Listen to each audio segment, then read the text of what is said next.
And the unexpected death of powerful Congressman Elijah Cummings has rocked Washington and his home district in Maryland. The 68-year-old Democrat died of complications from long-standing health challenges. Thank you for joining us. I'm Jade Balexa. And I'm Walt Grayson. Cummings was the chairman of the House Oversight Committee, one of the committees leading the House impeachment inquiry. Nicole Killian has reaction from Baltimore. The White House flag was lowered to half-staff in tribute to Maryland Congressman Elijah Cummings, who passed away early Thursday. The son of sharecroppers, Cummings was first elected to Congress in 1996. When Democrats won back the House in 2018, he became chair of the powerful House Oversight Committee, one of the committees leading the House impeachment inquiry. There may very well come a time when impeachment is appropriate. Cummings and President Trump were often critical of each other, but the president offered his warm condolences, tweeting, "I got to see firsthand the strength, passion, and wisdom of this highly respected political leader."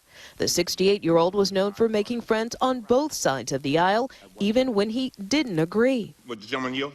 I'll be happy to, but you need to make sure the entire record is correct, Mr. Cummings. And that's exactly what I want to do. Former Republican Congressman Trey Gowdy, who frequently sparred with Cummings during hearings into Benghazi, called Cummings one of the most powerful and beautiful and compelling voices in American politics, adding we never had a crossword outside of a committee room. He counted close friends and admirers from all across the political spectrum. We've all lost a friend.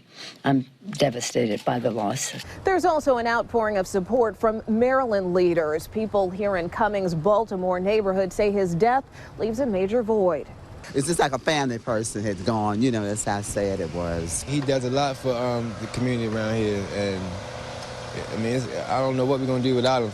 Cummings, a longtime civil rights activist, will also be remembered for his calming presence on Baltimore streets in the wake of riots following the 2015 death of Freddie Gray. God, we ask you to bless our city. Cummings' health problems included a long-standing heart issue. At the Capitol, a black sash and flowers marked his empty chair. Nicole Killian, CBS News, Baltimore.